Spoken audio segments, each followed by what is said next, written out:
fucking Jeep problems. Fucking hate Jeep. So like, watch when I put it down. Watch my fucking hubs.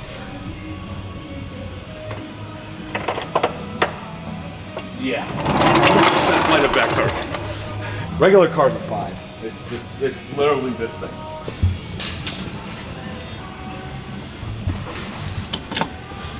I'm getting a mezzanine built. I'm getting quotes on them. I want to put all the parts up top, so I want to build a dyno cell and do it properly and have basically a building in my building for it. And then just kind of block it off. Yeah, because it will just be a lot more forward. Like, as you see, we don't need a lot of space around the dyno. Yeah. We just we need this much space maybe. So if I push it all the way back and block it to that back wall, it will work really nice. Why is my laptop on? It's not dead. What's going on here? Hold on, I got technical difficulty.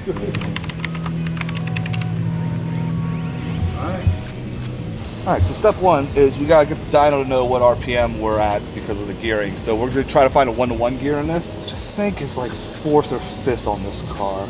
We're gonna look at the gear ratios real quick. Alright, so it's 6th gear.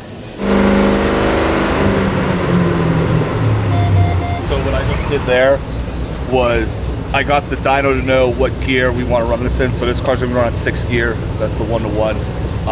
Basically match the RPM of the car to the dyno so that it can calculate torque and do all of the dyno things it needs to do.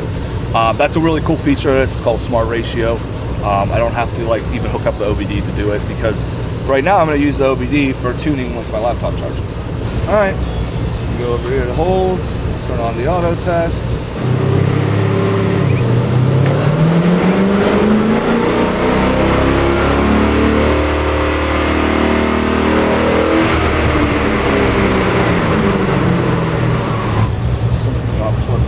Oh my god. That was my fault, that's why.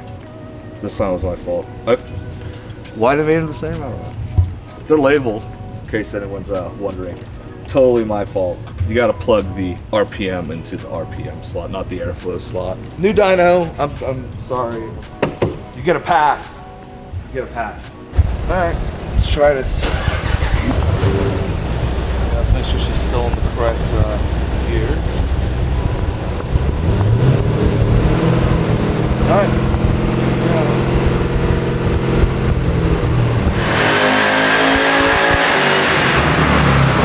627 horse, 611 foot-pounds. This car definitely does not like these intake air temps. Like it's probably. You think that's what's bottlenecking it? Oh, 100%, dude. 170-degree intake air temps during the pool. It went from 140 to 170 instantly. What we're gonna do is we're gonna let this thing cool down. We're gonna put some more fans on it and try another run. Why I was like, there's something wrong is it's supposed to hold it at 2,500 RPM by turning the servo on. Because I didn't have the servo plugged in, obviously couldn't turn it on.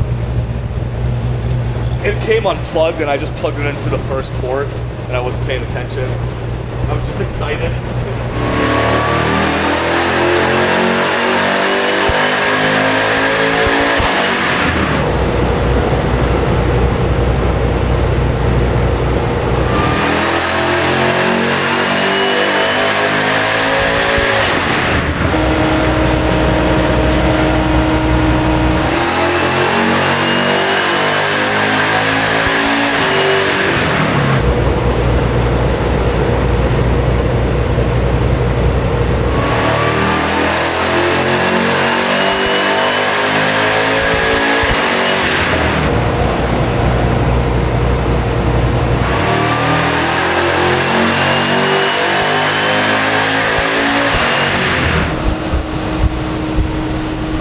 So, quick recap.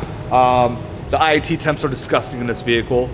During the pulls, we're going from about 135 to 170, and that's with all the cooling on it. We'd like to see, 20, 30 degrees above ambient, but I don't know if we're gonna be able to get that out of one of these things. It's losing a lot of power because of it, as we can see over here from our little dyno graph. That's all 5 of our runs overlaid. As the car got progressively hotter, we lost power.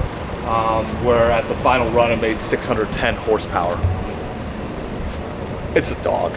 It's a big, heavy dog. It's not very quick. We need to fix the cooling issue before we can do anything. I'm not even gonna tune the thing. It's not even worth tuning. This thing just runs way too goddamn hot all the time. We already suspected that before we put it on a dyno whenever we were driving around the street, because you could, every pull you did, it noticeably got worse and worse. So yeah, it's not doing much better than, it looks like a stage 2 car with a 7-liter, which is pretty disappointing. I had my suspicions, but I just didn't want to believe it. The first pull we did was 640. Now the car was already heat soaked at that point, so that obviously had a lot to do with it, but that really tells you a lot about the cooling and the other issues that we need to solve with this car. It pulled almost 15 degrees of timing on the top end towards the higher RPM, so we'll get this sorted and we'll go from there.